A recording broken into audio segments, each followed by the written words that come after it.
then and now is the hype was built when they were silent.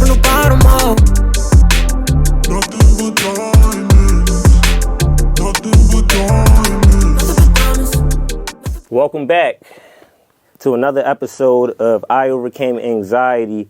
You will find this podcast relatable, educational, and supportive. We will touch every single necessary conversation, even if it's uncomfortable. As a host, you can expect full vulnerability from me, and I'm here to share my most uncomfortable moments with you, all in hopes to provide some comfort for you in return.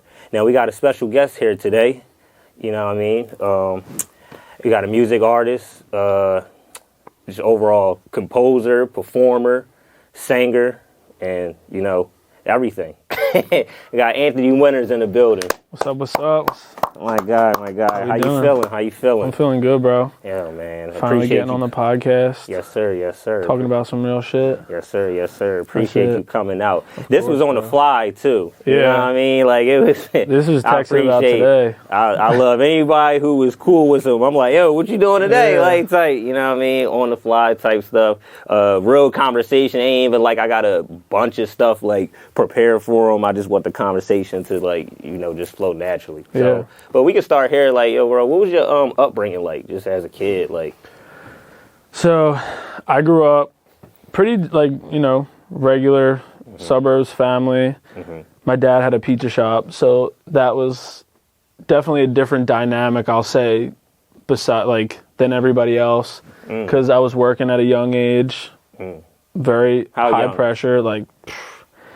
He had me in there at like second grade. Well, we're going to bleep that out for child labor. yeah, for real. He had me and he was like, oh, why don't you come in and work? And I was like, bro, I was like second grade. And he was like, just come in and make some boxes. So I'd sit on a Friday night and make boxes. He'd throw me like $20. Yeah. But I did that, and like, you know, having the pizza shop was definitely... He still got it? Yeah, he still got it. Man, still in Springfield. It's been way too long. Shout it out real quick. What's the name of it? Sciarrino's Pizza. Sciarrino's Pizza, and man. Best in Let me tell you Delco. something about Sciarrino's Pizza. It's not just regular pizza. You know what I'm saying? Sometimes they put the sauce on top. If you want tomato pie, anything. They're not just a regular pizza shop. No, we got cheesesteaks. We got hand tossed. Everything, yeah. You know what I mean? Let them know. If you want some hand tossed pizza, it's not like that pan stuff. You know what I'm saying? Go to Sciarrino's Pizza. Sciarrino's, yeah. We'll put it up in the description. Yeah, man, that's cool though. Yeah, so that was like definitely different than, I guess, a regular upbringing and like childhood, I would say, because I was always there. I spent a lot of time there. And, you know, my dad he wasn't home as much, but... Working? Yeah, he was always working. Entrepreneur. Exactly. Came over straight from Italy. But other than that, like, it was a pretty good childhood. Like, I had... What about your mom? She didn't work. She was a stay-at-home mom. Nice. So she was home most of the time. Yeah. She was a hairdresser, and then she got carpal tunnel. So she was like, her hands would bother her. So like she had to stop.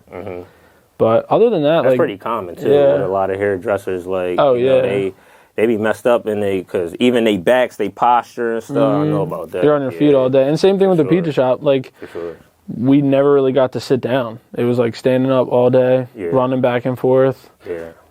Barely getting a break, and Friday nights making hundreds of pizzas. Like, it was a lot. So did you, like, when you look back on it, or even in the moment, did you not like what was going on? Did you feel like you maybe looking at friends like, you know what I'm saying, they probably not all day working in the pizza shop. I just want to be a second grader. You know? Yeah, like I definitely hated it at some point, because when I was at, I don't know, I think it was when I was in middle school, I was working like 3 days a week. And as a middle schooler, I don't like putting in that many hours right after school, doing a whole day's worth of school and then coming in at 4 o'clock and working till like 8 o'clock at night. It was really like work. And I had money, like I could go to the mall, I could buy anything I wanted, but it definitely stirred up some bad habits to now, because I don't know how to save my money. I just spent it. As a kid, like, I was just spending money. But I have like a love-hate relationship with it, because it taught me so much, but it also, it definitely scarred me in a lot of ways with how demanding it was all the time, how much pressure that, you know, how much pressure it took to really maintain and the business and working in customer service, you know, having to cater to everybody, and when they're hungry, People don't care. People don't They care. don't. They can care especially less. like food, like, you know, when like anything can happen, bro. Hair can get in food and stuff, and people think, and obviously no one wants that, but people human. But even trying to just like please somebody with like, you know, if it's too well done or if it's not cooked enough or if this is like, you know, there's so many different things that you got to look out for. Yeah, so just dealing with that was a lot. But it definitely taught me a lot too, because working in the restaurant business, you don't get like, you know, your 5-star Michelin chefs. You know, you get people who work because they have to, and they either can't get on the books or like they can't work because they had a really rough upcoming, and like, you know, they're on drugs, alcoholics, whatever it may be. And paying people under the table, stuff like that. So it taught me to really see the ugly side of like that and like what drugs do to people. We've had people, you know, getting taken out in handcuffs, like for shit. Like it was bad, and you know, it's just the people, and you gotta do what you have to do. So you hire those people because you can't run the business by yourself, and they're willing to work because they'll do whatever they can for money. Yeah, for sure. So, but it's gotten better over the years for sure. But growing up in it, you really got to see a whole other side of, you know, the food business. Yeah, for sure.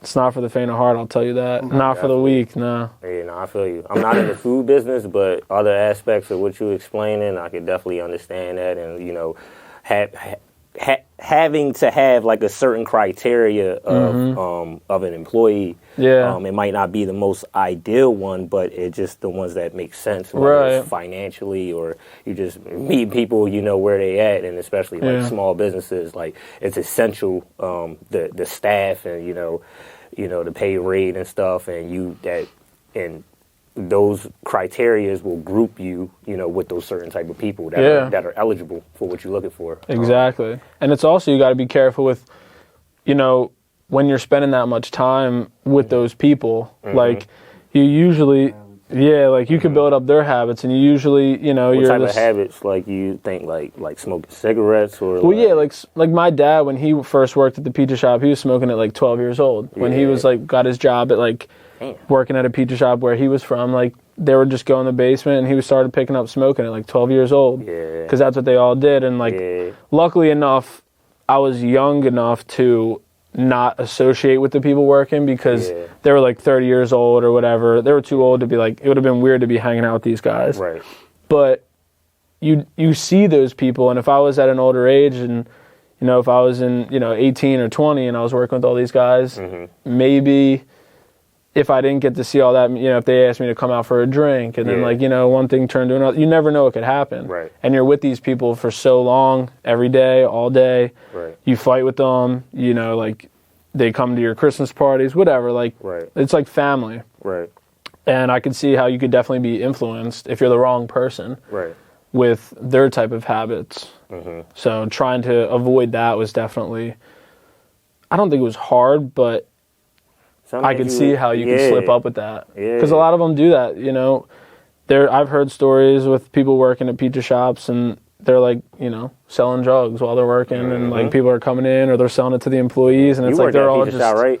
Or you work, you probably seeing a little bit of the same stuff he's talking about. Like, exactly what he just said. Really? Yeah. Trapping Yeah. I know boy worked at a Chinese store with deliver food. Bus traps. You get an extra box of rice and be like, I didn't. Oh, okay. Yeah, man, we going federal on here. That's cool. I'm just kidding. Putting everything on blast. We're about to put every pizza shop in Delaware County out of business. Everybody be about to under investigation. Right? Honestly, probably half of them already are. Yeah. We just don't know about it. Because you dive in, and like, you get that sense of like validation from somebody who, like, you know, if I make a good pizza, they're like, they're like, they really appreciate it, and like it kind of tugs on you a little bit. You're like, oh shit, like that feels good. That service, you know what I mean? Right. Yes. And I feel like it kind of ties into us as artists too, like full circle, like seeing people and making food for them, and they appreciate the service and they're happy with it. It's the same thing with art. Enjoying your music. Yeah, they enjoy the music or on stage.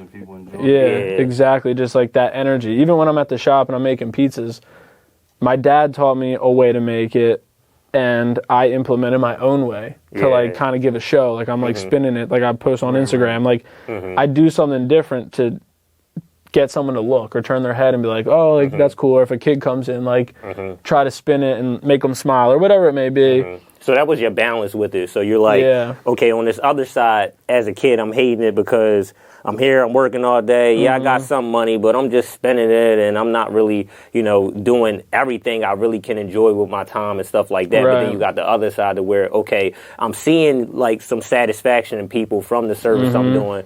I'm learning like how to work. You know, I'm not being lazy. I got some sense of accomplishment in me, even from working, you know, at a young age and stuff like that. So I guess I can see what your balance was, because something makes you keep going. You know what I'm saying? So if you say you hate something, usually when somebody hates something, I ain't doing this no more. Now, also you a kid and this is your dad's shop. And I understand as an entrepreneur, you know, if I had children, I would probably want them to help in my business off the fact of them learning how to work themselves, and also, you helping out the family by helping out my business, which is the family business. So I can see that. So it was clearly like a little bit of balance for you. Like it was.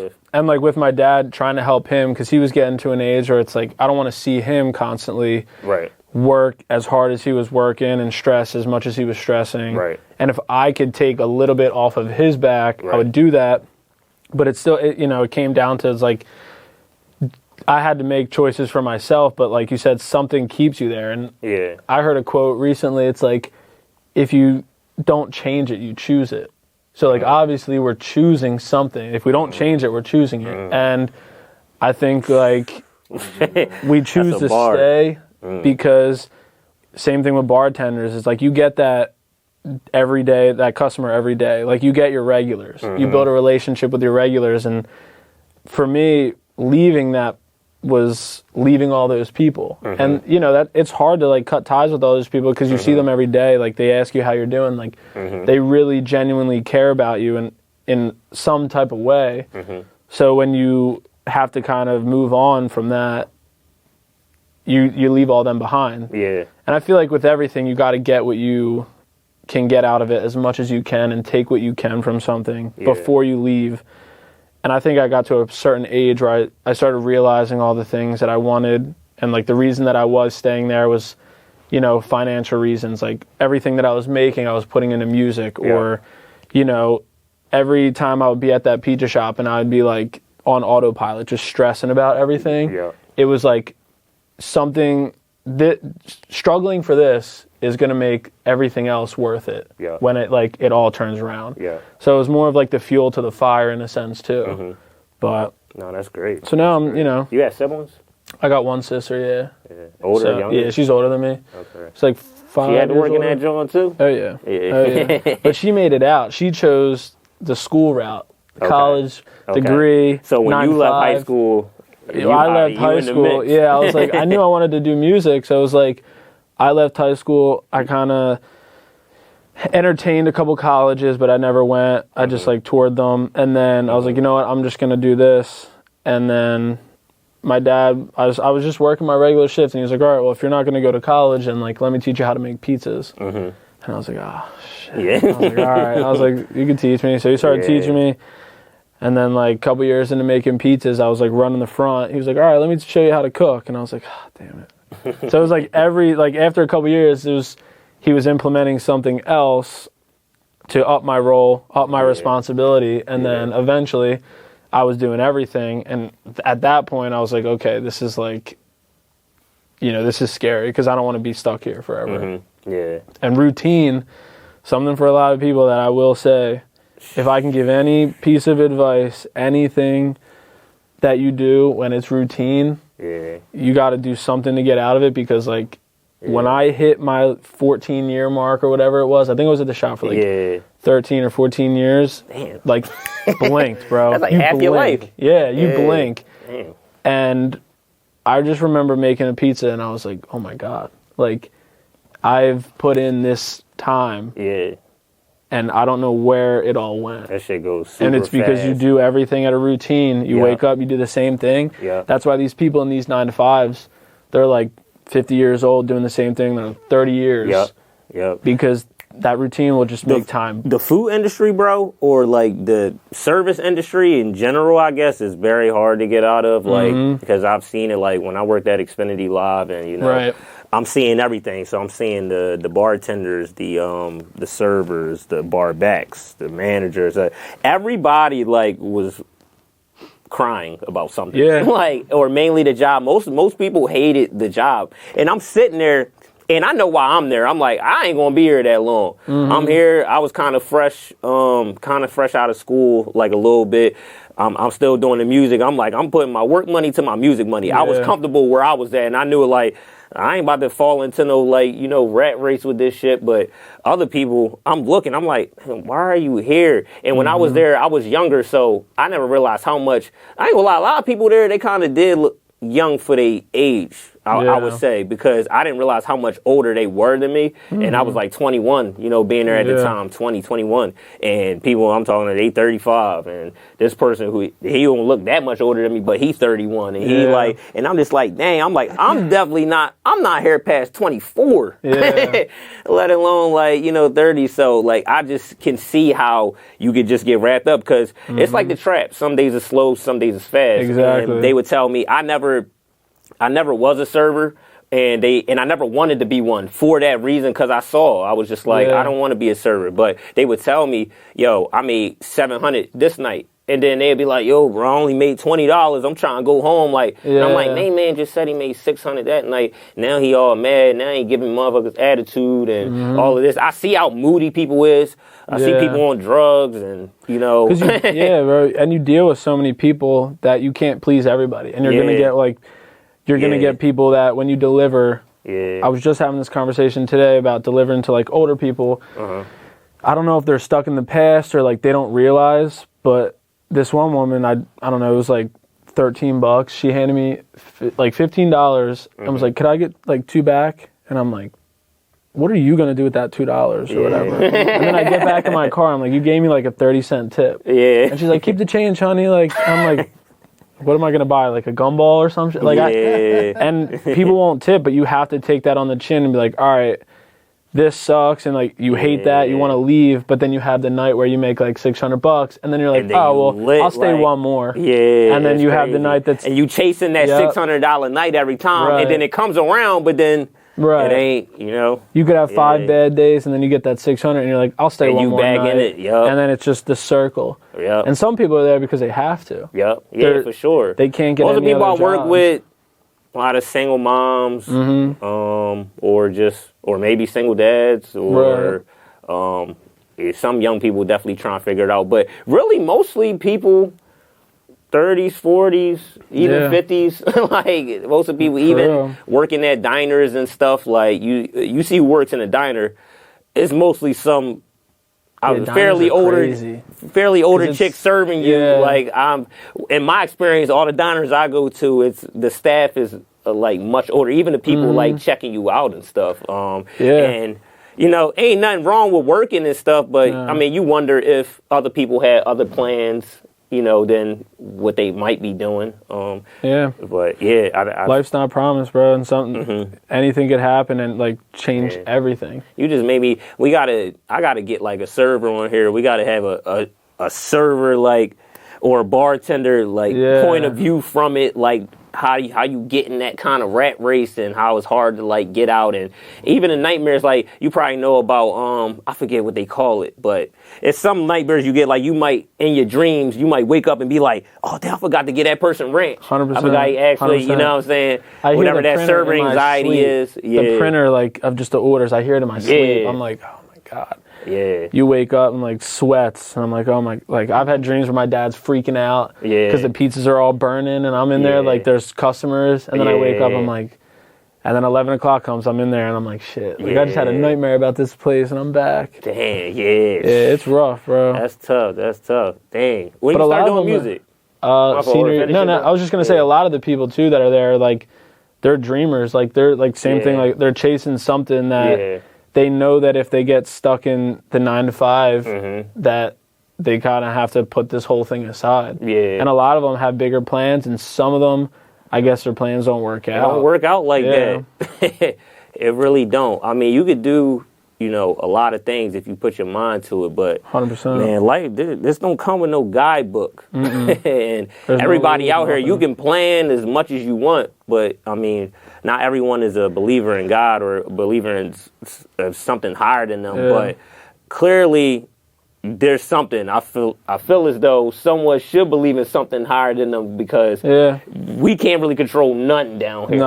Nothing. So if you don't know that, you should know that by a certain age. And once you do realize that, you should start to, get kind of spiritual with someone. I'm not saying lock down with any religion, because I'm not even necessarily locked down with any religion, but I just believe in a higher power than myself. And I know I ain't down here alone just winging it. And stuff be happening literally for me, even the stuff I can't see. And I feel like it makes you feel better. It does. It gives you hope. Once you realize that. And some clarity on the other side of things. I feel like most people who are struggling, like, they haven't really processed that. They still think they can control things down here. Like, bro, you don't control nothing down here. No. You can control your work ethic and your consistency, your drive and stuff like that. You getting up every day. Not even you getting up every day. That's not a promise. But once you are woken up, you know what I'm saying? If you didn't die in your sleep, that's a blessing, just waking up in general. But once you get out and start doing things, you can control that. But you can't control really how your day goes. No. When we have a bad day, did we wake up like, I'm going to have a bad day today? No. Or my Pico lights just got turned off. Did you predict that? Like, no. You waking up, stuff happening to you, and then you react. Stuff happening, then we react. So life be mainly about how you react to stuff. And it don't come with a guidebook, and a lot of us crash out and react in a bad way. So I don't really fault anybody. Nah, for real. Even people who not somewhere where they need to be, or I don't call somebody a failure or something like that. I'm like, this life stuff ain't as easy as it look. Nah, you know what I mean? I don't think, Sometimes we're just dealt certain cards. Yeah, honestly, People, you got to play them either way. People grow up with their parents dead, both parents, and you might be in and out of foster. Like, you ain't asking for none of that stuff. I didn't have to go through that. But we never asked to be here. Like, as much as I'm blessed that I am, it's like at the end of the day, like, none of us asked to be here. That was our parents decided that for us. And now we got to figure it out. It's like, all right, I guess so. Yeah, so when did you start doing music?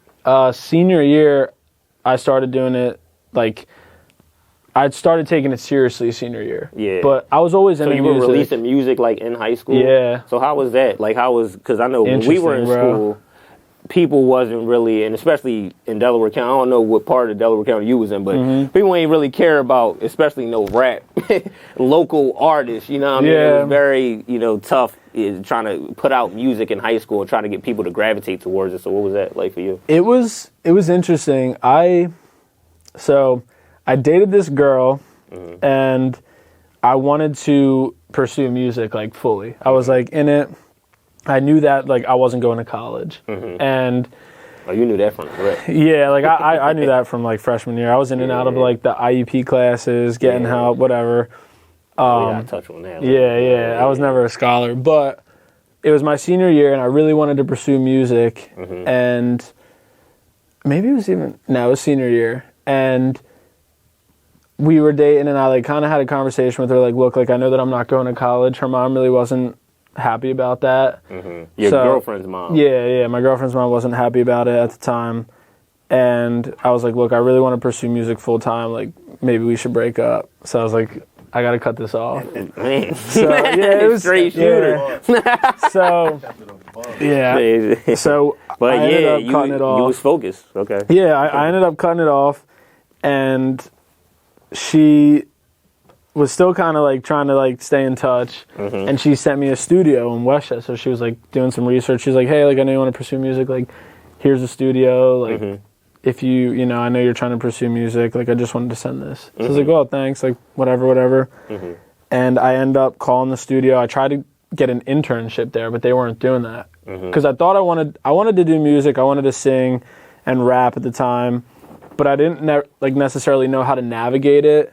I never had, like, vocal lessons. I never did anything musically. You started from scratch. Yeah, pretty much. Like, I took guitar lessons, and the guitar teacher, he didn't really teach me anything. He was coming, like, hungover and shit. Like, it was bad. So I had a sour taste in my mouth from the beginning. But, like, long story short, she sent me to the studio. They didn't want to do an internship, so I was like, all right, like, maybe I'll go and record there. So during senior year, my friend Maddox. He was producing like beats like on Audio Tool. Wait, who? Zach Maddox. Oh. Yeah, not like Maddox.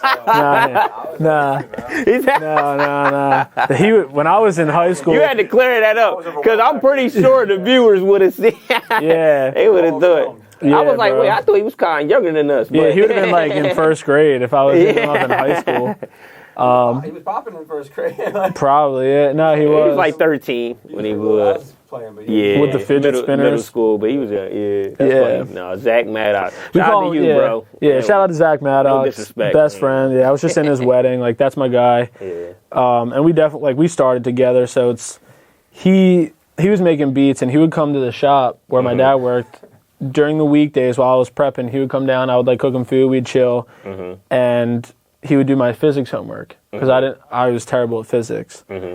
So he showed me this beat one day and like we just started like singing on it and I wanted to do something. He showed me this rap that he had and I was like, bro, this is fire. So we went to Georgia's Music like a week later, bought a mic, like a cheap mic, USB mic, and we just started recording, practicing, and then ended up calling the studio that my ex-girlfriend sent me, scheduled a date, and we went in there and just like recorded our whole first song, and it was called Good Girl. Still a banger. Yeah. Still a banger. Go stream Good Girl. It's probably on SoundCloud. It is. I was just going to say that. You can only find that on SoundCloud. So we recorded that, and then we put it out like a week later, and it just kind of like took off in high school. I think the reason I think it did so well was because everybody thought it was going to be bad.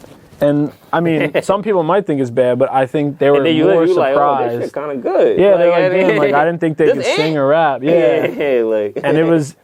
I think that's why it was so successful. And at the time, it was like I think we had like 14,000 streams. So like on spot or on SoundCloud, lit. That's like crazy. That's You're like, lit. yo, where are the record companies? Like they're gonna be calling every like star 67 number. I'm like, hello, yeah, this is it. Like, is this Warner Brother? But yeah, it never happened. But it definitely, it was wild. And we were on like, do you remember Groove Shark? Or not Groove Shark? Genius. Like, well, Genius is obviously now, but remember it was Rap Genius? Yeah. And like you could do the lyrics. Yeah. And like we were on that when it was Rap Genius. Yeah. And like we were like, bro, like we're making it after this. Yeah. So it was cool, but that was really when everything started. Yeah. And then we just that was all the motivation y'all needed to like kind of keep going from that. Yeah, it was cool. And then I just once I felt that, I was like, there's no turning back. Yeah. Like this is exactly what I wanted. Yeah. What school did you go to? Springfield. Okay. Yeah. So it was, bro. It just worked out, and having that, just that little momentum in the beginning, was enough for me to just like see everything falling into place that I imagined. Even like standing in the studio, recording on a microphone, in like with the pop filter and everything around me, like looking through the glass and the boards, like I like envisioned that in some degree. I didn't know what it was going to look like, but from all the videos I watched and all the people that I was just like recording, like I envisioned that feeling. And then once I was there, I was like, oh my God, like this is crazy. So this wasn't really a child star dream. It kind of came, it was later, like in school. Yeah, like middle school was definitely when I always knew I wanted to do music and in some way, shape, or form, but I didn't know how, I didn't know what. Even in middle school, like I was making songs in the T-Pain app on my iPod. Do you remember that? Yeah. The T-Pain app was crazy, bro. Yeah. If I could turn my iPod on, I'd probably have some crazy songs on there, like some dumb songs. Yeah. And I would just do that. King of auto-tune. Yeah, bro. That was the first time I ever heard my voice in auto-tune. He didn't even need it. On fire. Yeah, he didn't. Yeah. T-Pain was, he was. He could actually, he got some good vocals. Like, And that just started it all. And then we just kept going back to the studio. Me and him did 3 songs together that we put out. And then he ended up going to Williamson. And he retired his career, his rap career. No disrespect to Williamson, but that school is a career Yeah. a career starter it to is. some people. I've definitely seen it as a career killer because that thing, like the military, you going in there. Yeah, bro. And It's over. he's killing it now. Like, he's doing really well for himself, and he's happy, so I'm happy. But, yeah, we started together, and he's still so fire. Like, he'll send me some stuff. I'm like, bro, Yeah. I hate that you stopped. He's like, nah. I'm not gonna lie, it's kind of sad because It obviously is. we got friends, you know, that's dipping in and out of the Yeah. music, and obviously we still full force with it, and obviously we hear songs still. He's like, it's sad, like just because I don't know, I'm not quitting. I'm just not. I've been said it. I'm like, I'm riding It's not till in the the wheels plans. fall off. Obviously, I Yeah. do other stuff, and we not done. We still make money in ways and stuff like that. But I'm not quitting because it's just. I won't be okay with myself. Yeah. Everybody always, they're like, just don't quit. That's it. And I'm like, trust me, like, from the beginning, it was never in the plans. Quitting was never in the plans. Because if we did have it in the plans, like, then we eventually will. You know what I mean? If we can't see the big picture, then, like, there's no point in continuing to chase something. If you can't see. There's so much love for it. That's why, you know, 10 years later and still doing it, that shows that you really got real love for it. Yeah, bro. And because nothing else would keep you doing it, and you might have, you know, failed success here and failed success there. You know, music, everybody knows, like, trying to come up in the music industry is super difficult. Oh, like, yeah. people give artists, you know, shit for, or this person fell off, or, man, this person, I'm like, man, again, It's not easy. like, No. even if you got all the tools and you know everything and you understand marketing, you understand the music business and everything, like that, okay, that's cool. It sets you up for a plan to start putting it in motion. But however, it ain't that simple. No. You think it's about to go like that, and it's like it's other stuff. It's a lot, bro. and it's not impossible. And I'm not deterring nobody away from it, but you know, you said people should have some grace with artists.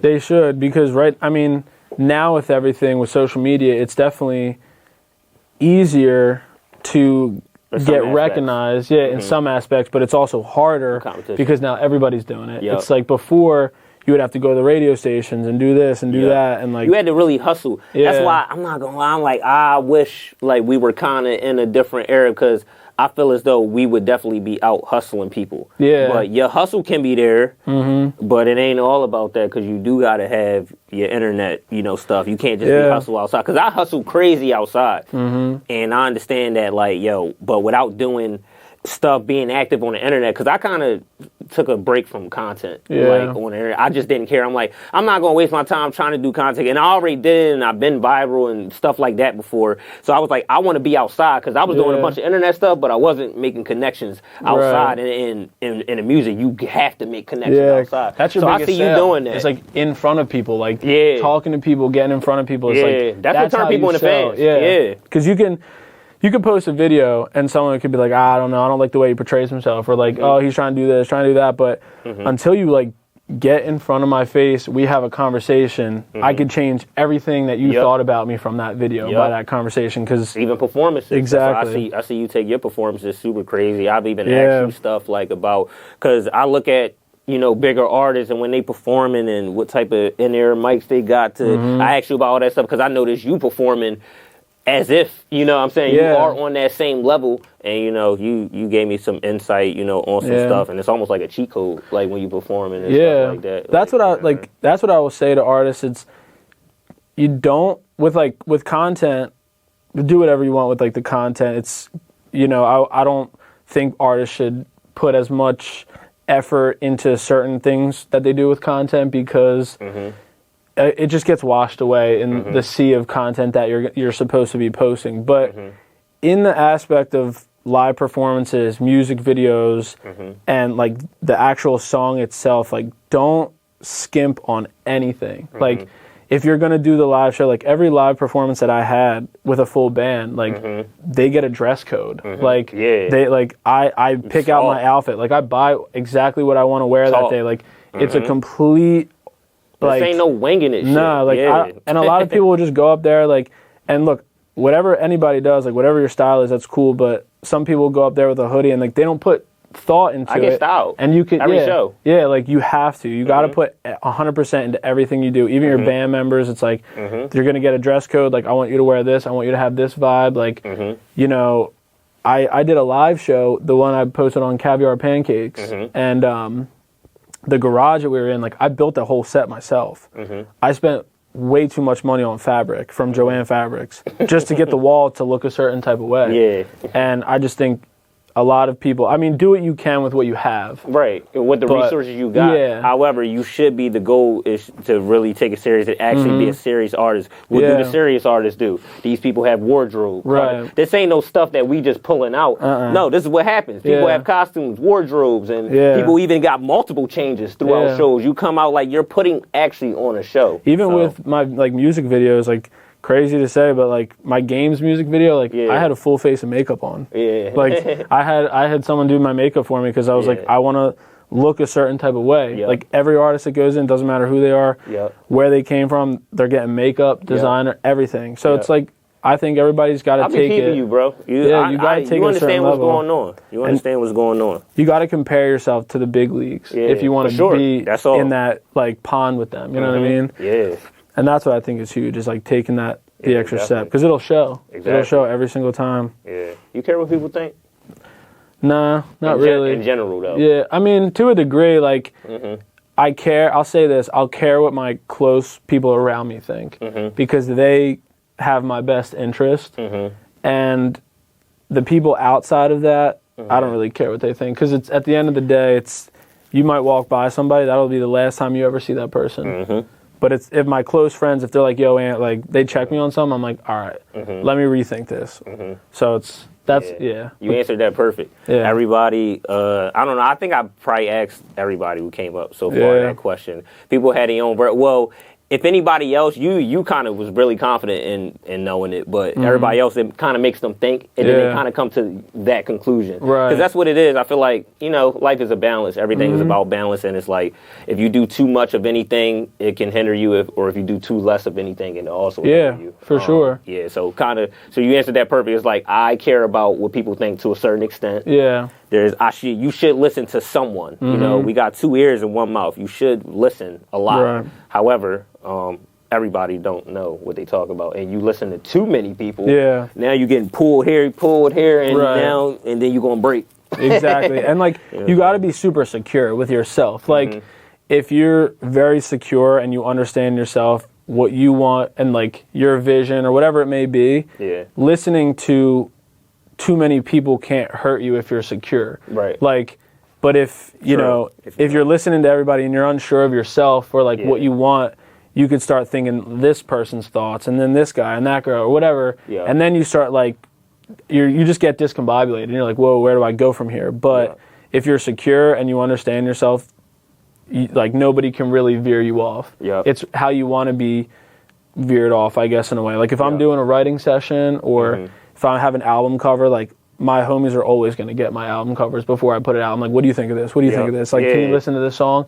Because I want opinions rather than like I need them or anything. Like I want to get people's insight versus where some people need them because they're not 100% secure with what they're like putting out or doing. You're not doing it for validation. No. You're doing it for a perspective. Yeah, because I think a lot of our friends, if they're in this, they have a really good understanding of art and the way that everything's moving and how things sound. And it's like, I'd be wrong not to get their opinion because I think only a certain way. This person could be like, yo, what if you, like, shout out to Matt. He's like crazy graphic designer, videography, Matt Fisher.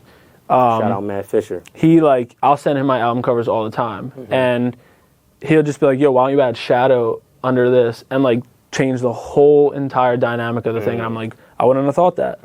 Like I wouldn't have thought that at all. 2 minds better than one. Like some people got it's really just perspective. That's all. Like I feel like that's the beauty of collaborating and everyone. Like we're all different. A lot of times, like we all want to be the same, so we all on the same page and stuff. But we completely different. Especially like men and women, completely different. But like just other human to human. Like I think differently than probably you. Like we can, have similarities and we can agree on a lot of stuff.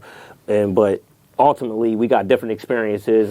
And you probably have different thoughts about certain topics that, might That's be different from mine. Yeah, and I think a lot of us want to be, like, the most unique in the room, and I think we forget a lot of the times we're all really similar in the same aspect. Yeah. And we all have, you know, a different side of us. But my thing is with everybody, how I say we're different is who the people we meet along the way. That's what makes us different. Because you met 100 people that I've never met before, that you've taken 100 different things from, versus where I've met 100 people that you've never met, that I've taken 100 different things from. And that's like, all the people that we meet along the way changes our perspective and kind of molds us into who we are today. Like we're all different in some way, but we're all very, very similar. Yeah. You know like what I mean? Nate would call it God speaking through people. Yeah, pretty much. And Nate always say that to me. He'd be like, yeah, I feel like God was speaking through this person. You know, somebody ever randomly come up to you, maybe not even somebody you know, it could be a stranger, and they tell you something that it could be a compliment or it could be something that you just really didn't expect. And it's like, why did they do that? Why did that happen? That's those moments that's like God sent that person to go say that to me because that was just because you needed really it at the time and you didn't even know. Like that's why these things happen in my opinion. Like not by chance. We not down here winging it. Nah, life happened for you, not to you. Exactly. Yeah, definitely. I know you spoke about like IEP. Now I know a little bit about it because I have experience with someone close to me that had an IEP, and I know how that can be, and that can complicate, you know, things in school and stuff like that. So speak about that. Like, how did you originally get on it? How was a kid told, yo, you have an IEP and you need to you got a learning disability? Like It was, so I went to Catholic school for my first 4 years, and I was in the trailer. They take you out of class, and they take you to the trailer. They try to teach you, like, you get dumbed down books, like everything. They try to sit there and work with you with, you know, math, language arts. And when I would get taken out, eventually, once you're in, I think, 5th grade, or once you hit 5th grade, they don't offer the help anymore. It's just for, like, up until 4th grade.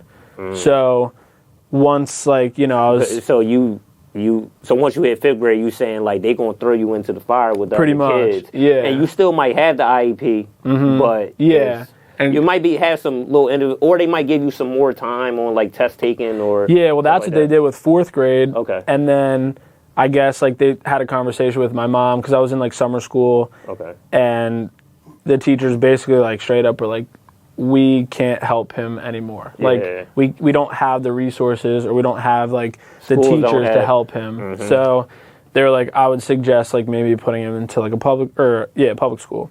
So I ended up shadowing a student at ETR. Went there. I was like, fell in love with it. I was like, yo, this is sick. Like this is everything I imagined. Like a public school would be like lunches, fried food, like cheeseburgers. It was like everything. So my mom like eventually, like, she put me in there in 5th grade, and they had all the IEP classes. So I took a couple tests, and it was like my math class was like an hour long. My LA class was an hour long, and like it was 10 students. And like the teachers had small amounts of class so they could work with you individually, like, and give you more time. Every test was like an hour. And funny enough, how ironic it all was, when I first was in ETR, they allowed me to listen to like headphones while I took tests because I had ADHD, still do, but it was like a really big part of like my test taking, homework and everything. I could not focus. So the teachers came up with this idea. They were like, what helps you focus? I was like, listening to music. So I would listen to music, and then up until freshman year. Man, you was in that joint cheating. Bro. I'm just playing. I wish I was, because you think about it now, you know how you think of like what you could have did or what you should have did. I'm like, I could have just recorded myself at home. Like, that's what I'm thinking. I'm like, this I need problem the music for my TV. And then I put my music in. It's just me. Bro. I wish I did, but I didn't. I was because I was really just jamming out. Like, I was. No, just you probably would have eventually got caught. So. Yeah, probably. But now, bro, like, the love for music was too strong to even try to cheat. I was like, if I'm putting on this, I'm jamming. I actually want to. So that's great. So with all that, like, did you ever feel as though like that they were wrong in, you know, diagnosing you and with I felt like learning disorder, or you felt as though like I needed it and it was actually helpful? Like it was, Like I definitely think like they were spot on with like the ADHD, and because I never had medicine like up until recently, but then I kind of got off of it. But I never had medicine in school, so it was my only thing was like music to focus or like willpower, and I didn't really have much of the willpower because it's hard. Right. With ADHD. Right. How long you had ADHD? My whole life, bro. Whole life? Like, it's just like I'm not hyperactive. I just can't focus. Like you on medication? No, I was. But then what type of stuff like for the viewers? I was on Adderall. Okay. Yeah, but it was too high of a dosage, so it started doing the opposite effect. Like it would send me through like a spiral. Like if I couldn't focus, if I was on a too high of a dosage, I couldn't focus like tenfold. Like it was, I'd be on my phone, then I'd be like doing something else, and I'd do this and I'd do that, like all in an hour. Like I couldn't really sit down and focus. And that's just like how it always has been. I might got undiagnosed ADHD. Probably do, bro. Just the way you just explained it, I'm like, it'd be hard for me. You probably, I could tell you, knowing that you have ADHD, if you go into Instagram, you scroll a couple times, go out, go into another app, go out, go into another app, go out, go into another app, go out, go into another app. Like I do that all the time. And that's like, I don't know if social media kind of put that on us. Like that's what I wasn't sure whether, and I be having a lot going on where I be gotta do a bunch of stuff at once, so I don't know if that kind of messed up like my head too. Do you procrastinate? Yeah, so. I'm a big procrastinator. Like if I got like a party at like 5 o'clock, I'm like 4:45. I'll be doing nothing. I'll have all day to get ready. Day to get 4:45. I'm like, oh shit, I gotta shower, do this, and then I'm late to the party every time. And that was something that we talked about. Did you feel as though it kind of like hindered you in life, like at a point, like, or were you just like, I'm just kind of dealing with it. I don't think really nothing wrong with me like that, but I'm just. When I started getting older, like in school, it was like, doing homework and things like that, it was tough.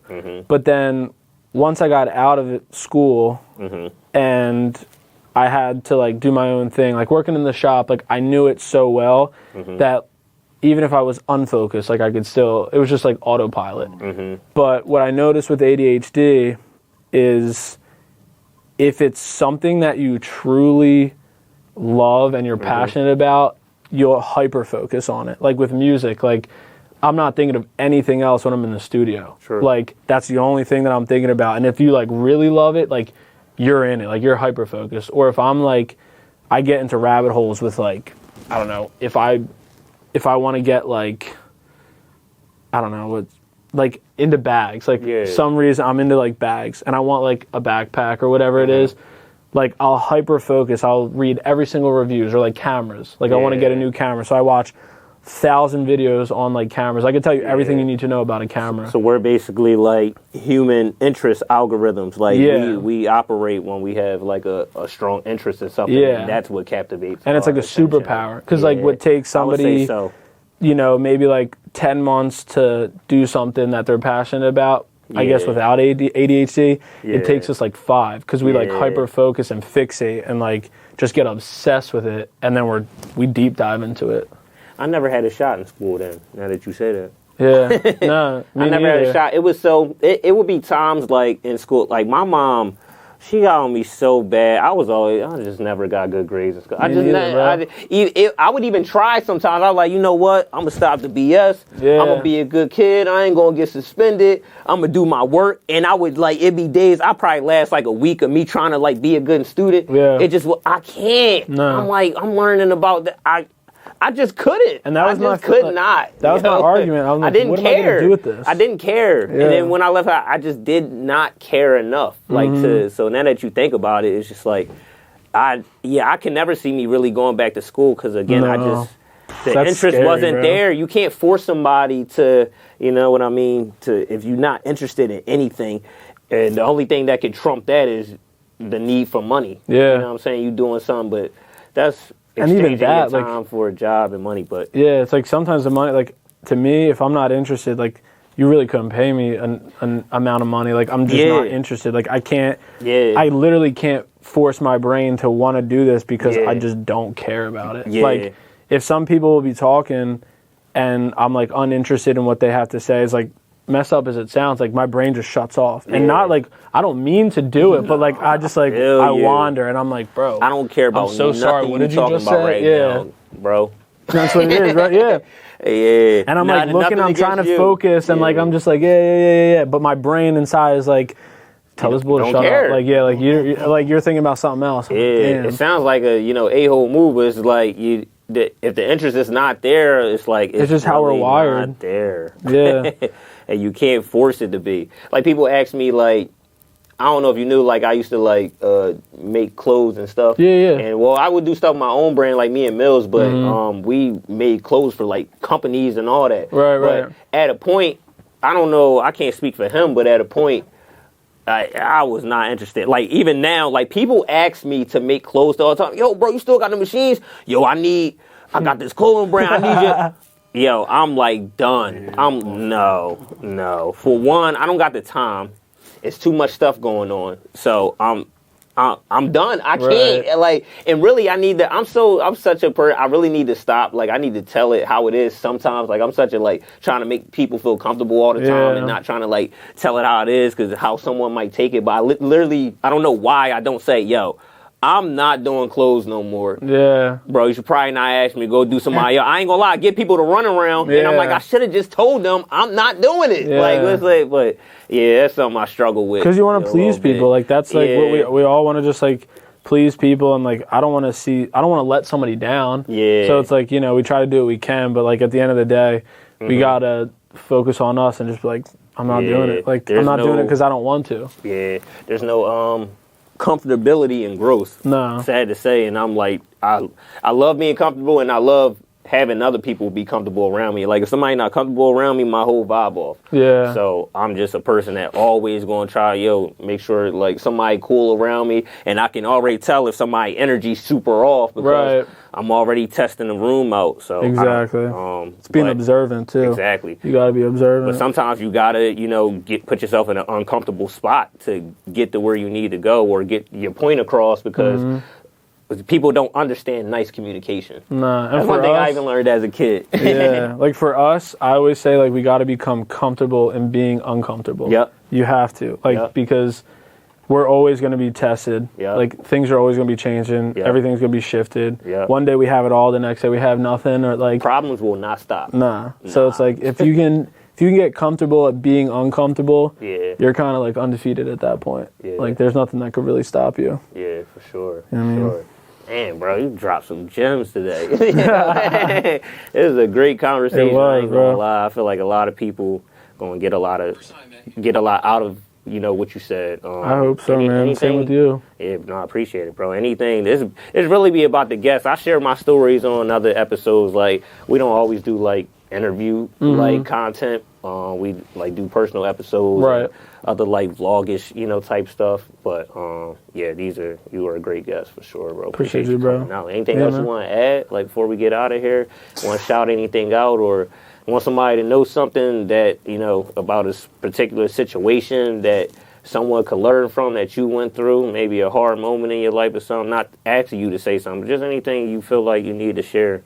Because I feel like we on the internet forever, even after death. Yeah, no, I feel like we touched on the rat race, and that was something that I wanted to say, is if you stay in it long enough, as sad as it is to see the people fall out of it, it makes the spots open up for us. And I think that's like something that,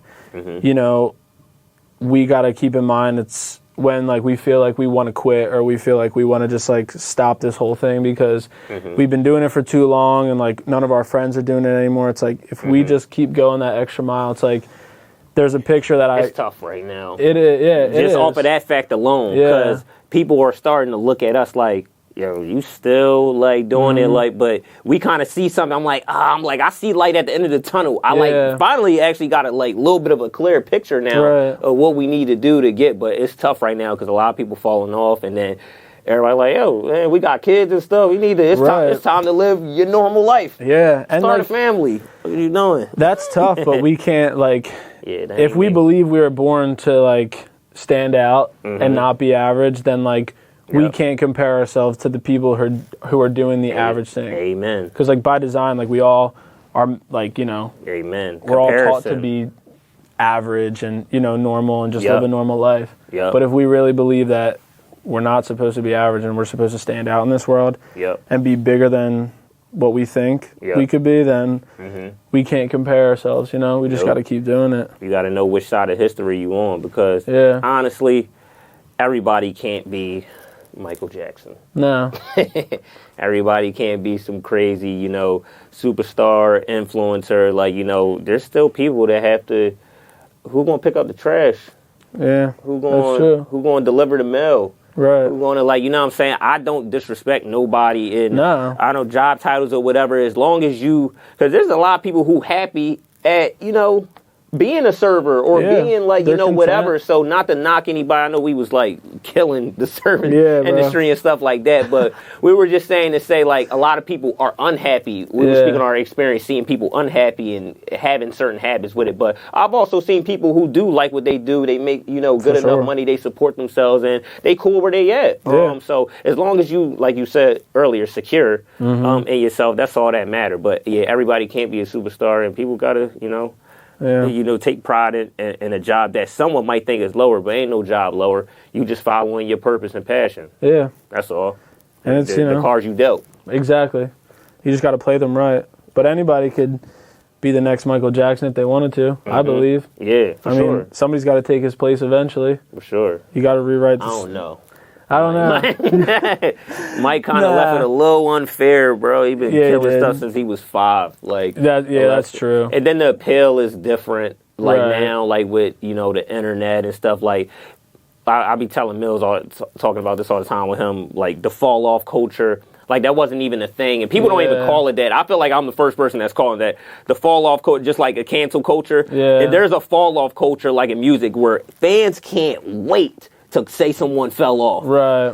You know what I'm saying? If it's a recent artist, he on top and whatever, then they gonna be like, he got the same flow. Yeah. We heard this song 10 times already.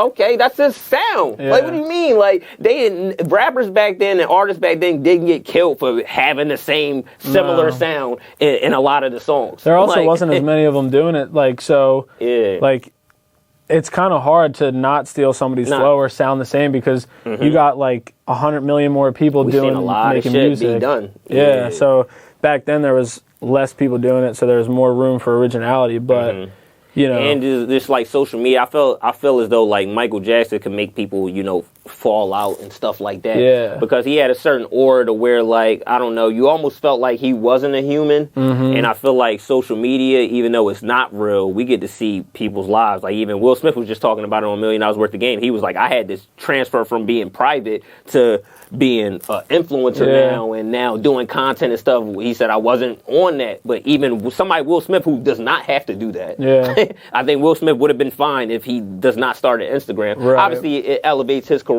and, you know, change with the times. But a dude like him, he's a mogul. Like, you Yeah. know what I mean? If Will Smith get off Instagram today, he walk down the street, people still see who Will Smith is. But and back then with like Michael Jackson's era of music, the difference between then and now is the hype was built when they were silent. Yeah. With now, the hype is built with how much you post. Because, like, when they would Yeah. release an album, like, and then they put the album out, they go on tour, you don't hear from them for another, like, year. Everybody's like, where's Mike at? Where's Mike at? What's he going to do? What's he going to do? And this suspense. anticipation and the suspense built up. And then all of a sudden he dropped an album and the world, like, shook. Now it's like, oh, like, I didn't see you post today. Like, where are you at? Actually, that wasn't that long ago. I No, wouldn't it even. I know wasn't. we on the experience of like Mike, so I know where you're Yeah. going. But really, even the Kendricks and you know the Coles and the Drakes, like people could drop an album once a year or once somebody like Kendrick once every 4 years, or a Cole he dropping when he want, like, and everybody still was there. I'm like, I feel like those days are over because even now those same artists who wasn't held under that light, like the Drakes, Kendricks, Coles, you know what I'm saying, Kanye's, Wayne's, whoever, if they're not consistent now, even though they were in the era to where we didn't care about their consistency at a point, we just care about the quality. Now they get hindered for. So it's a tough. It's tough being an artist right now.